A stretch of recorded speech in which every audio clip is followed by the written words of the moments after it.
할렐루야! 안녕하세요. 대전 침례교회 명성 목사입니다. 오늘 6월 25일 북한이 남침을 해서 한국 전쟁이 일어난 날이지요. 정말 대한민국을 지켜주신 믿음의 선조들과 그 다음에 생명을 바치면서 이 나라를 지켜주신 순국 선현들에게 깊은 감사를 드립니다. 오늘 함께 나누실 말씀은 창세기 5장 15절에서 20절까지 되심을 믿으시길 주 예수 그리스도 이름으로 간절히 축원합니다. 그 말씀을 제가 봉독하고 함께 말씀 나누겠습니다. 마하랄렐은 65세에 야렛을 낳았고 야렛을 낳은 후 830년을 지내며 자녀를 낳았으며 그는 895세를 살고 죽었더라. 야렛은 162세에 에녹을 낳았고 에녹을 낳은 후 800년을 지내며 자녀들을 낳았으며 그는 962세를 살고 죽었더라. 아멘. 어느 시대를 사느냐는 것은 하나님의 은혜인 줄 믿습니다. 왜냐하면 시대에 따라 하나님을 믿느냐 아니면 믿지 않느냐가 차이가 발생하지요. 우리가 지금 이 시대를 살고 있으니까 예수 믿고 천국에 갈 수 있는 구원의 기쁨을 누릴 수 있는 것입니다. 근데 현 시대에 태어났다고 한번 생각해 보시면 우리가 어떻게 예수님 믿고 알고 구원의 기쁨을 누릴 수 있겠습니까? 그러니까 지금 현 시대를 얘기하는 게 아니라 옛날 지금 본문에 있는 그 시대를 얘기하는 것입니다. 절대로 구원의 기쁨을 얻을 수가 없었을 것입니다. 그때 당시에 만약에 한국에 있었다고 한국에 태어났다고 한다면 아마 제가 그때 고대 문헌을 보지 못했기 때문에 제가 모를 수 있지만 아마도 그냥 성경에 기초한다면 어렵지 않았을까 생각을 해봅니다. 그렇기 때문에 지금의 때가 바로 기회의 때고 은혜의 때인 줄 믿으시기 바랍니다. 첫 번째, 마하랄렐이라는 사람은 찬양하다 히브리어 동사 할랄에서 나온 것이기 때문에 이거는 어제 말씀에도 나왔죠. 그래서 하나님만을 예배하고 하나님만을 찬양하는 그것을 이야기하는 것입니다. 그래서 역사의 주관자이신 하나님 한 분만이 진정한 예배와 찬양 받으시기에 합당한 분임을 우리는 알고 있어야 되고 그분만 찬양해야 됩니다. 그래서 제가 말씀드리죠. 뭐라 그랬어요? 추도 예배 절대 하지 마셔라. 가족 예배, 명절 예배 이렇게 하셔라. 그 추도 예배는 그분께 돌아가신 분에게 그분을 기념하면서 그분을 묵념하면서 그분을 생각하면서 그분께 드린 예배이기 때문에 제사와 다를 바가 없습니다. 우리나라에만 있어요. 이게 잘못된 것입니다. 그렇기 때문에 여러분 정말 부탁을 드리는데 정말 하나님만이 찬양받으시기에 합당한 분입니다. 그렇기 때문에 하나님만 찬양할 수 있는 저와 여러분이 되시길 주 예수 그리스도 이름으로 간절히 축원합니다. 두 번째, 야렛이라는 사람이 나오는데 야렛의 어원은 히브리어 야라드에서 유래되었으며 데리고 내려오다, 운반해 오다, 내려놓다라는 뜻이에요. 이는 야렛의 시대에 하나님을 찬양하는 신앙운동이 소수의 무리만이 아니고 많은 사람들이 전달되었고 그 후손들에게도 지속적으로 전달된 흔적입니다. 야렛이라는 이름 속에는 구속사적으로 에노스, 게날, 마하랄렐이 따가운 신앙의 터전 위에 찬송받으실 하나님이 인간들이 사는 땅으로 가까이 내려오시기를 바라는 소망이 담겨 있습니다. 질병과 죽음의 굴레에서 벗어날 수 없는 인생들을 자기의 힘으로 잃어버린 천국을 회복할 방법이 없었겠습니다. 뱀에게 물린 사망의 독을 해결할 방법이 없었다는 것이죠. 이와 같이 약속하신 여자의 후손이 내려오기를 고대했던 흔적이 야렛의 또 다른 후손이라는 후손이라는 것에서도 볼 수 있습니다. 이 소망대로 예수 그리스도는 말씀이 육신이 되어 이 땅에 내려오셔서 사람들과 함께 거하셨습니다.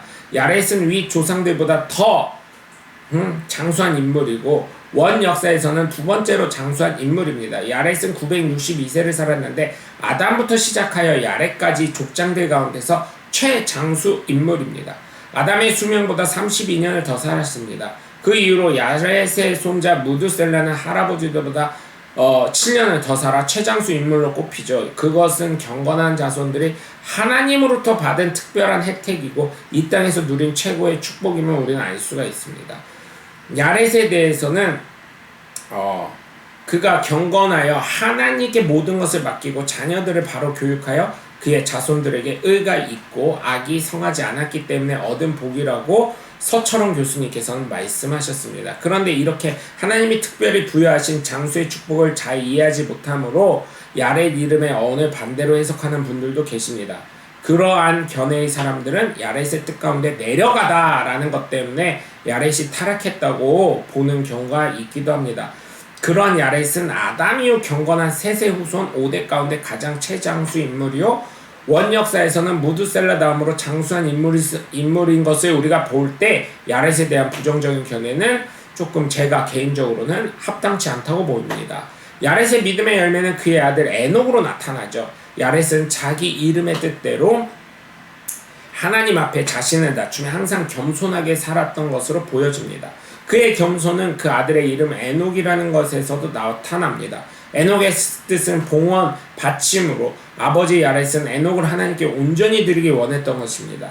훗날 에녹은 아버지 야렛이 품었던 믿음의 소원대로 죽음을 뛰어넘어 하나님의 부르심을 받아 죽지 않고 승천하는 놀라운 역사가 일어납니다. 그야말로 에녹은 아버지 야렛의 믿음의 열매였지요. 또한 에녹의 이름 뜻만 봐도 아버지 야렛이 얼마나 하나님 앞에 헌신적이었던 믿음의 사람이었는지 알 수가 있습니다.